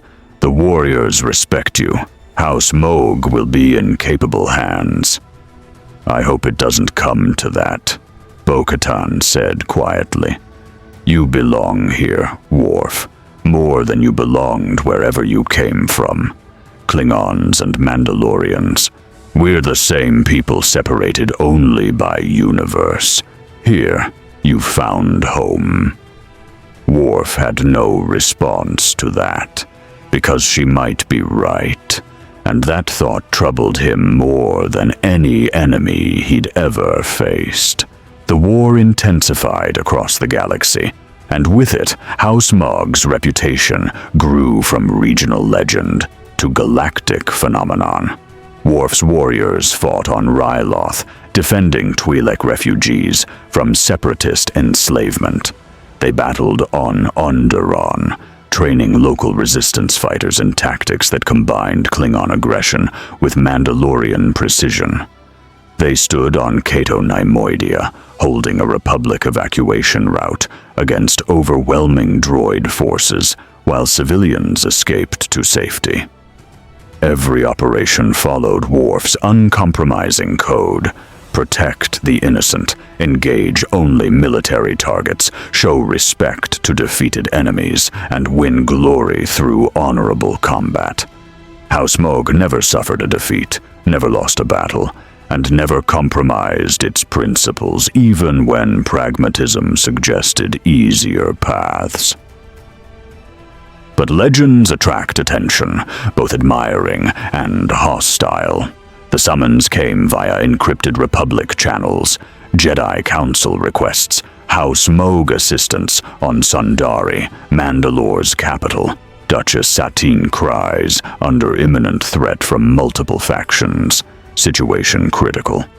Worf received the transmission in House Moog's command center, surrounded by holographic tactical displays showing the complexity of what was unfolding.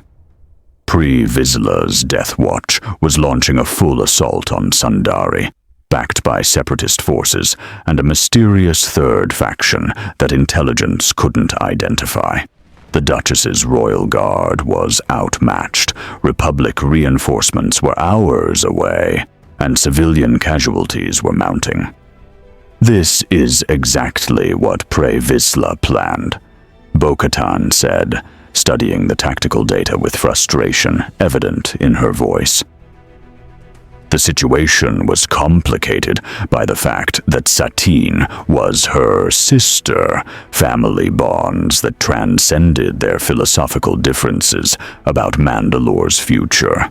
He's using separatist backing to overthrow Satine and establish himself as Mandalore's ruler. If he succeeds, warrior extremism becomes official government policy. And if Satine falls, Gar Saxon added, every moderate voice on Mandalore is silenced. We'll have civil war between extremist factions with no middle ground. House Moog might be the only warrior clan that doesn't choose a side in that conflict. Worf studied the tactical situation with the analytical precision of someone who'd commanded starship operations through hostile territory. Pre Vizsla miscalculated. He believes Duchess Satine's pacifism makes her defenseless. He does not understand that protection of the weak is itself a warrior's duty. We will defend Sundari, not because we support pacifism, but because attacking political opponents with military force violates every honorable code. You're going to fight Death Watch? One of House Mog's newer warriors asked, concern evident. Sir, many of us trained with Pre Vizsla fought beside those warriors. This will be Mandalorian against Mandalorian. Then they will learn what honor demands, Worf replied firmly. When warriors become terrorists, when military force targets civilian government, when power seeks dominance over principle, that is when true warriors must stand against those who corrupt our traditions. Prepare for immediate deployment, full combat load. We defend Sundari against all threats, Death Watch, Separatist, or any faction that threatens civilian leadership. House Mog mobilized with the efficiency of warriors who trained together until individual actions became collective instinct. 200 Mandalorians in crimson and black armor, carrying weapons forged specifically for their fighting styles, led by a Klingon whose reputation had become legend across the galaxy. They arrived at Sundari via stealth transports, deploying directly into the city's governmental district where Death Watch forces were advancing. The streets were chaos, royal guards fighting desperate defensive actions, civilians fleeing from combat zones, Death Watch warriors pressing forward with overwhelming force, backed by separatist battle droids, and at the center of it all, Pre Vizsla, leading his forces personally.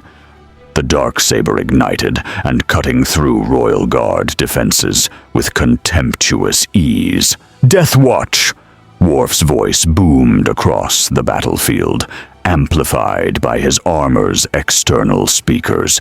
You violate every principle Mandalore was founded on. You attack civilian government with military force. You hide behind warrior tradition while acting as common criminals. I am Worf, son of Mog, founder of House Mog, and I challenge your actions as dishonorable. Pre Vizsla turned, his T-visor focusing on Worf's distinctive crimson armor. The Klingon arrives. I wondered how long before you inserted yourself into Mandalorian politics. This is our world, Worf, our traditions. You're an outsider who has no right to interfere. I have every right, Worf roared, his bat'leth drawn and ready. I am Mandalorian by adoption, Klingon by birth, and warrior by choice, and I will not stand aside while those who claim warrior honor destroy the very civilization that honor is meant to protect. He charged. What followed was battle on a scale Sundari had never witnessed. House Mog crashed into Death Watch positions, with the fury of Klingon warriors combined with Mandalorian tactical precision. Worf led from the front, his bat'leth carving through Death Watch forces, while his enhanced strength let him physically tear through fortified positions. But this wasn't like fighting droids. These were Mandalorian warriors, skilled, determined, fighting for beliefs they genuinely held. Worf found himself pulling strikes that would have been lethal, disabling rather than killing, showing the restraint that honor demanded, even against dishonorable opponents. "They're holding back!" a Death Watch warrior shouted as House Mog systematically dismantled their assault. House Mog isn't killing, they're just disabling our forces. Because we are warriors, not murderers, Bo-Katan replied, her twin blasters set to stun rather than kill. We fight to stop you, not slaughter you. This is the difference between honor and terrorism. Pre Vizsla recognized the tactical situation deteriorating and made his move, directly toward Duchess Satine, who stood on the palace balcony watching the battle with the controlled fear of someone whose philosophy was being tested by violence. If I take the Duchess hostage, Previsla calculated, House Mogg must stand down or become the faction that allowed Mandalore's leader to be killed. It's the perfect political trap. He activated his jetpack, rocketing toward the palace, his darksaber ready to either capture or kill, depending on how events unfolded. Worf saw the trajectory and reacted with Klingon reflexes. He couldn't fly. House Mogg's armor incorporated jump jets for enhanced mobility, but not true flight. But he could improvise. He grabbed a destroyed separatist droid tank, his Klingon strength letting him lift the 3-ton vehicle, and threw it. The tank crashed into Previsla mid-flight, sending both Deathwatch leader and wreckage tumbling from the sky. They hit the ground with bone-breaking impact. Previsla's armor absorbed most of the damage, but he was stunned, disoriented, and suddenly face to face with 200 House Mogg warriors who'd just witnessed their commander throw a tank like it was a training weight. Impressive, Previsla admitted, pushing himself upright. But you can't defeat all of Deathwatch. Even with your Klingon strength and your honor warriors, we outnumber you 3-1. Stand down, Worf. Let Mandalore return to its warrior roots without Republic interference. Mandalore's warrior roots, came a new voice, dignified, controlled, carrying authority that transcended physical power. Never included attacking civilian leadership or terrorizing our own people. Duchess Satine's cries descended from the palace, surrounded by royal guards, but stepping forward to face Previsla directly. She was everything Worf wasn't. Pacifist, diplomatic, committed to solving conflicts through words rather than weapons. But in this moment, standing before Deathwatch, forces that had come to depose her, she showed the courage that leadership demanded. Previsla, Satine said, her voice steady despite the danger. You claim to represent Mandalore's traditions, but our greatest tradition isn't warfare, it's survival. We survived the Clone Wars devastation. We survived centuries of conflict that nearly destroyed our people. We survived by adapting, by recognizing that strength comes not just from martial prowess, but from wisdom to know when combat serves our interests and when it destroys them. Pacifist propaganda, Previsla spat.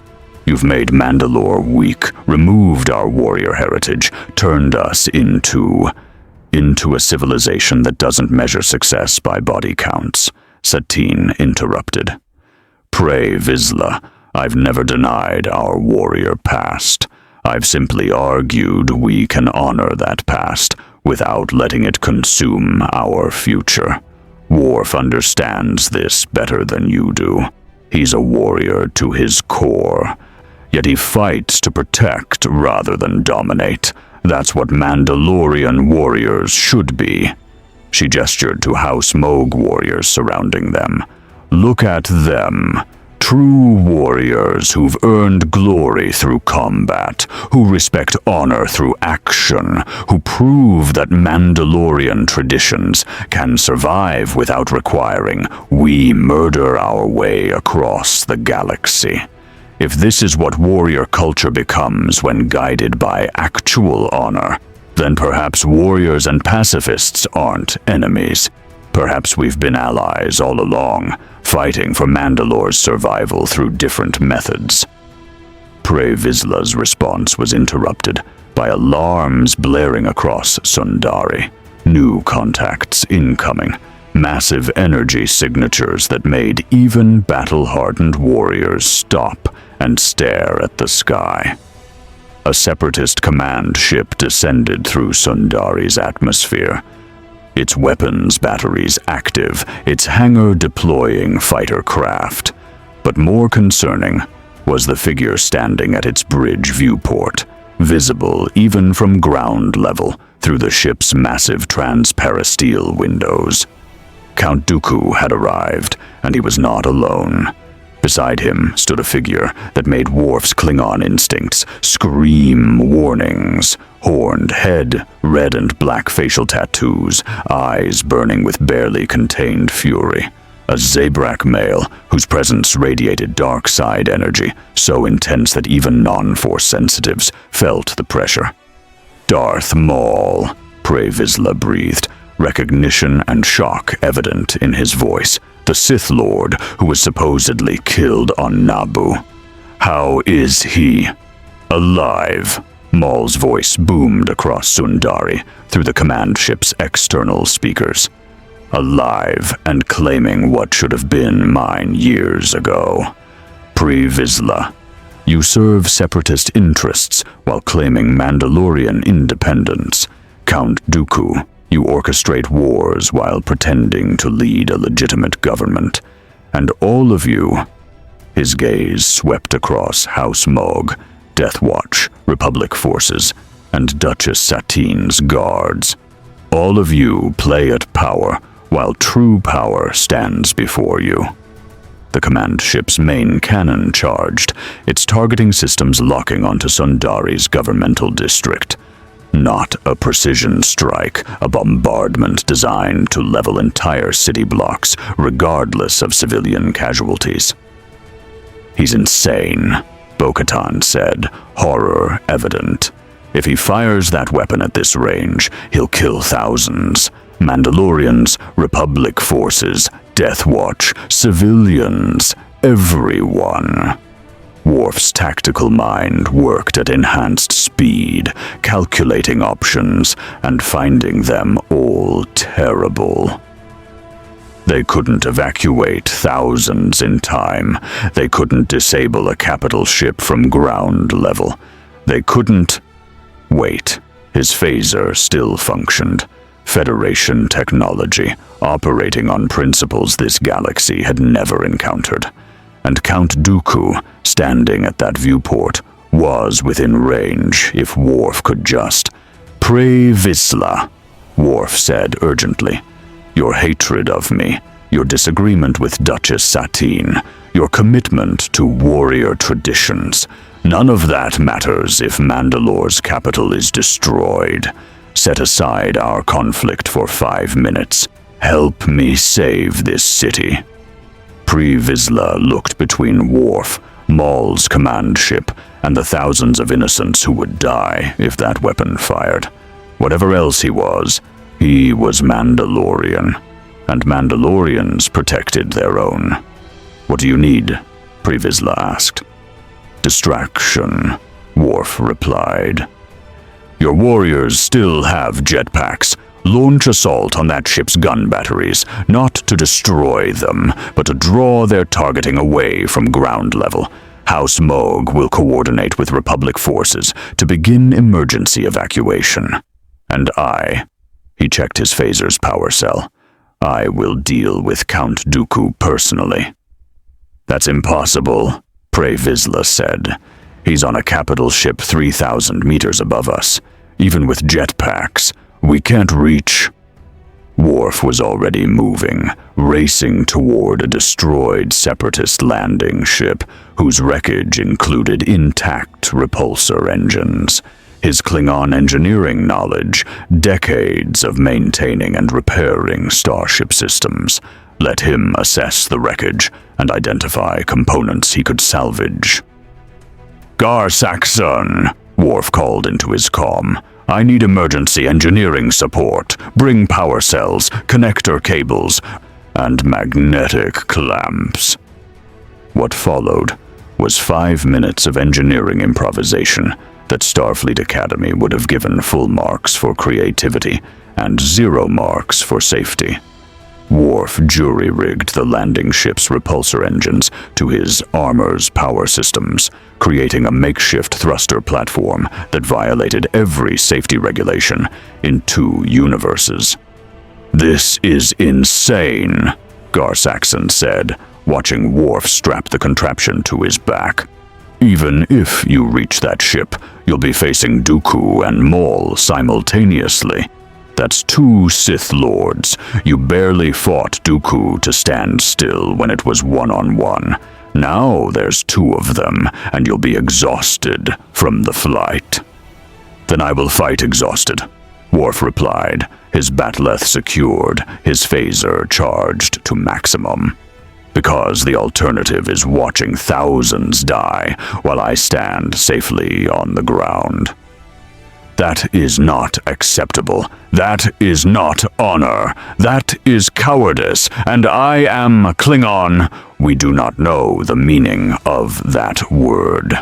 He activated the improvised thrusters. The ascent was terrifying, makeshift repulsors designed for cargo vessels, now attempting to lift an armored Klingon warrior 3,000 meters straight up, while Deathwatch forces launched diversionary attacks and House Mogg coordinated evacuation below. Worf focused on engineering calculations, compensating for wind resistance and thruster imbalance with Starfleet-trained precision. He reached the command ship's viewport, traveling at speeds that would have killed most beings on impact.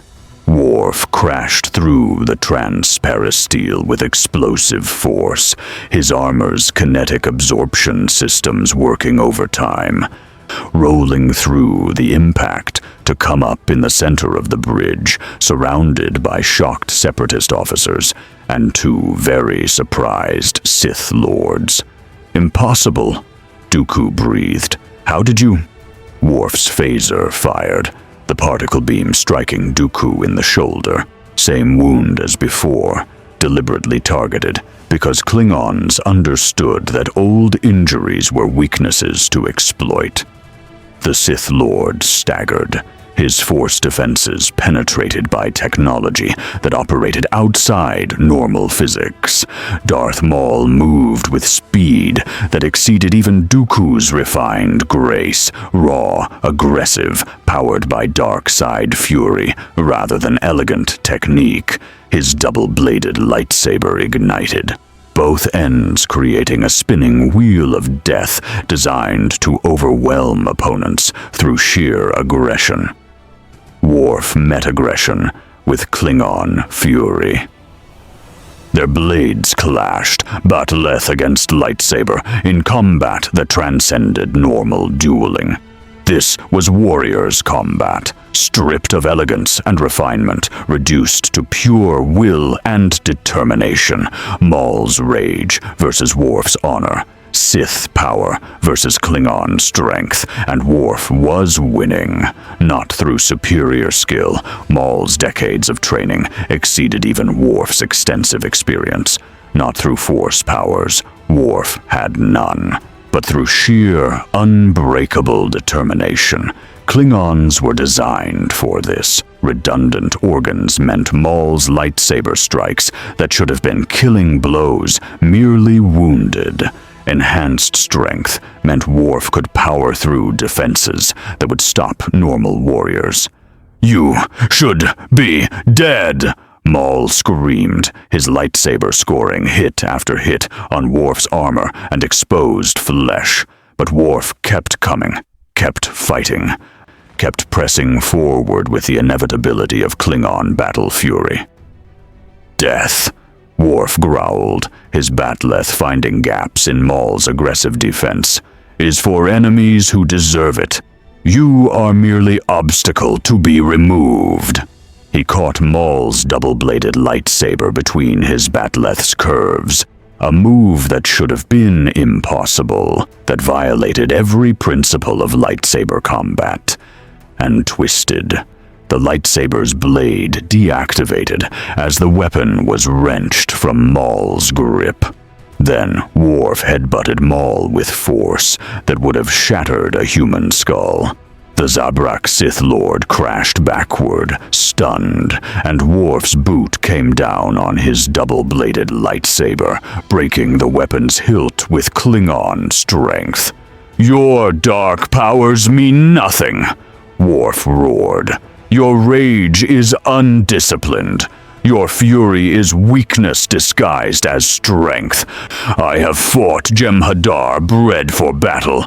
I have faced Borg who couldn't be reasoned with. You are nothing. Dooku, recovering from his phaser wound, saw the situation spiraling beyond control.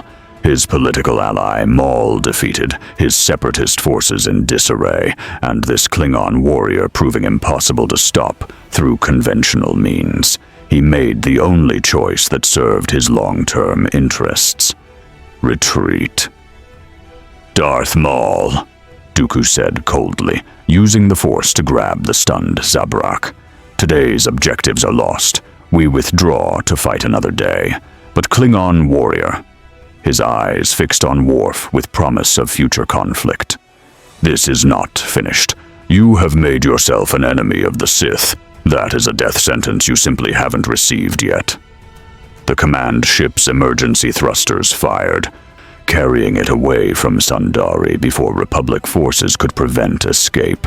On the bridge, Worf stood among destroyed consoles and stunned separatist officers, his armor scorched, his wounds numerous, but his honor intact. Surrender, Worf told the separatist crew, his voice carrying the authority of someone who just defeated 2 Sith Lords. You have lost this battle. Your leaders have fled. You can choose honorable surrender or pointless death. Choose wisely. They chose surrender. The aftermath of Sundari's defense rippled across the galaxy. Duchess Satine lived, her government intact, her philosophy proven capable of surviving military assault. Pre Vizsla fled with Death Watch's remnants, their reputation damaged by their willingness to sacrifice civilian lives for political gain. House Mog's legend grew beyond anything Worf had imagined. The Klingon Mandalorian who'd thrown a tank, flown into a capital ship using improvised thrusters, and fought 2 Sith Lords simultaneously. But for Worf, standing in House Mog's medical bay, while Gar Saxon repaired his armor and treated wounds that would have killed most beings, the victory felt hollow. You should be dead, Saxon said bluntly, running medical scanners over Worf's numerous injuries. 3 lightsaber wounds, severe burns, multiple fractures, and blood loss that would have killed a human twice over. Your Klingon physiology is the only reason you're still conscious. Klingons are hard to kill, Worf replied, though his voice carried exhaustion. We have to be. When you're bred for warfare, dying easily is evolutionary disadvantage. Bo-Katan entered, carrying a datapad with information that made her expression concerned. Worf, the Jedi Council wants formal meeting. They're talking about recruiting you, making you some kind of special operative. They've seen what you can do, and they want to use it. I am not Republic weapon to be aimed, Worf said firmly. House Mog maintains independence. I know, but there's more. She displayed the datapad's contents. Republic intelligence has detected anomalies in Chancellor Palpatine's communications. The conspiracy you warned about, it's real, and it's worse than we thought. If the Jedi move against Palpatine without proper evidence, it could fracture the Republic. But if they wait too long, whatever he's planning might succeed. Worf stood despite his injuries, his warrior's will overriding pain through sheer determination. Then we move now, before he can activate whatever contingency he has prepared.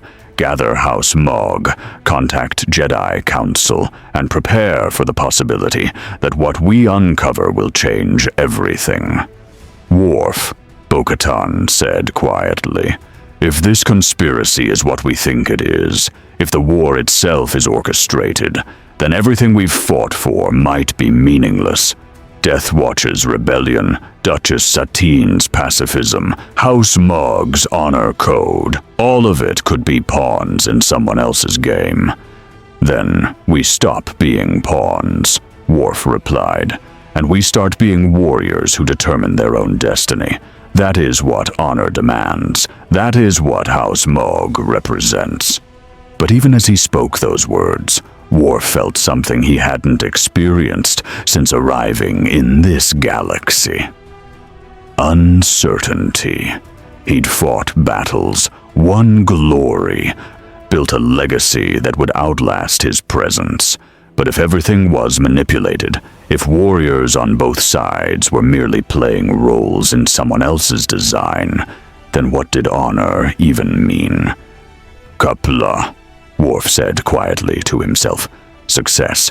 But the word felt hollow because he was beginning to suspect that in this war there was no success, only survival until truth revealed itself. And when truth came, it would come with fire and blood. Conclusion. The final months of the Clone Wars saw House Mog become integral to Republic defense strategies. Worf's warriors fought on dozens of worlds, their reputation making separatist forces hesitate before engaging.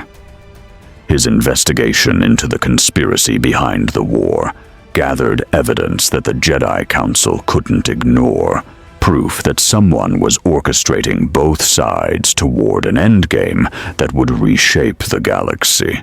When Order 66 activated and clone troopers turned on their Jedi commanders, House Mog was ready. Worf's analysis of clone behavioral patterns had detected anomalies weeks earlier, subtle neurological inconsistencies that suggested external control mechanisms. When the betrayal came, House Mog evacuated 17 Jedi Masters from certain death, providing sanctuary in Mandalorian space, where even the emerging Empire hesitated to pursue. But the Republic fell anyway. Palpatine revealed himself as Sidious. The Jedi Order was decimated, and the Empire rose from democracy's ashes. Worf watched it happen, with the frustration of someone who'd seen the trap, but couldn't prevent everyone from walking into it. "What will House Mog do now?"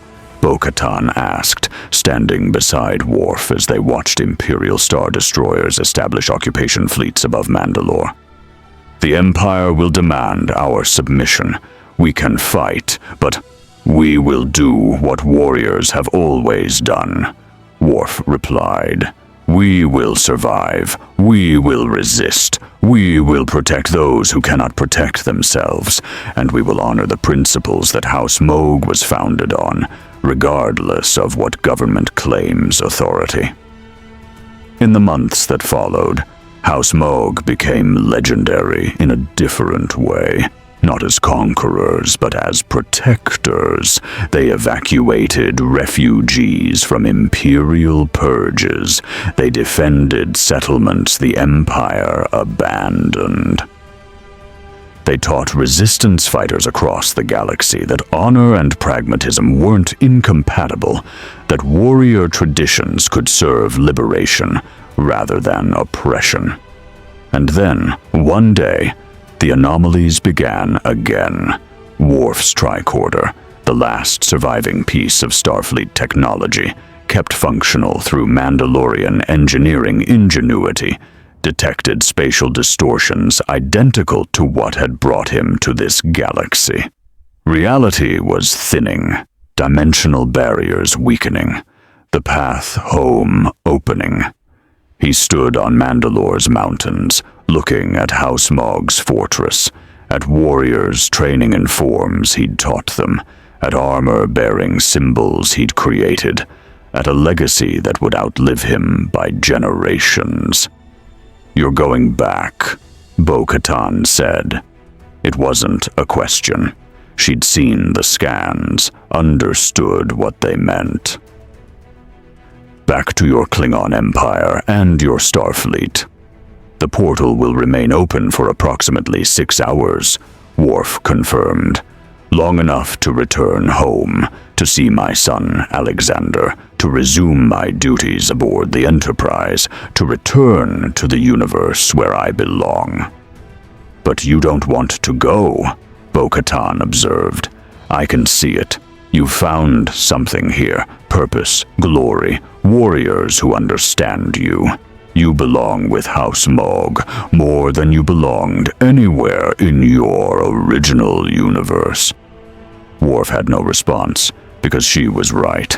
The Enterprise had been his posting, but never quite his home. The Klingon Empire had been his heritage, but he'd always been too Starfleet for Qo'noS. But here he'd found warriors who valued honor as much as he did, who fought for principles he respected, who'd become family in ways that transcended biology or universe of origin. "If I stay," Worf said quietly, "I abandon my son, my shipmates, my duties to Starfleet and the Federation. That is dishonorable." "If you leave," Bo-Katan countered, "you abandon 200 warriors who follow your code, a galaxy that needs your tactical genius and warrior spirit, a legacy that's just beginning. That's also dishonorable." "Then there is no honorable choice," Worf concluded. "Only decision between competing obligations." He stood in silence for long minutes, the dimensional portal pulsing with energy that would fade in hours, forcing decision that would determine his fate across two realities. Finally, he made his choice. Worf activated his comm badge, the last time it would function as intended. "Computer, begin final log entry.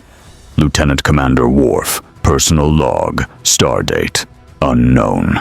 I have found the portal home. I can return to the Enterprise, to Starfleet, to the Federation.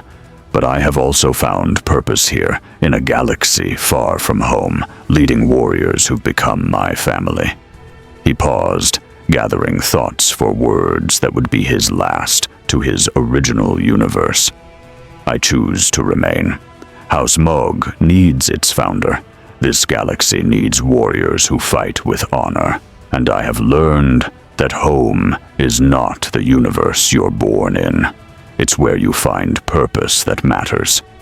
Captain Picard, if this log ever reaches you, Kapla, tell Alexander his father died with honor, leading warriors worthy of the House of Mogg. Worf out."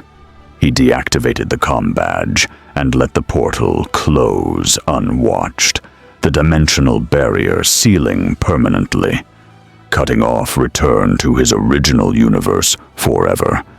Bo-Katan stood beside him, understanding the weight of what he'd sacrificed. "No regrets?" "Many regrets," Worf admitted, "but also certainty. I am Worf, son of Mogg, founder of House Mogg, Klingon warrior and Mandalorian leader. This is where I belong. This is where honor brought me. And this is where I will stay until death takes me to Stovokor, or whatever afterlife this universe provides." He turned back toward the fortress, toward his warriors, toward the future he'd chosen over the past he'd left behind. "Now come. We have an empire to resist, innocence to protect, and glory to win. Today is a good day to fight for what matters." And so Worf remained, the Klingon Mandalorian, whose legend would span millennia. His tactics would be studied by military academies. His principles would guide generations of Mandalorian warriors. His legacy would shape Mandalorian culture, proving that honor could survive in any reality, that warrior traditions could serve liberation rather than oppression, and that sometimes the greatest warriors are those who arrive from nowhere, change everything, and refuse to leave when duty calls them home. House Mogg endured through the Empire's reign, through the rebellion's eventual victory, through countless conflicts that followed. and always they fought with honor that bore the mark of their founder, a Klingon warrior who'd chosen them over everything else, who'd proven that family was built through shared principles rather than shared genetics, who'd taught a galaxy that honor transcended universes.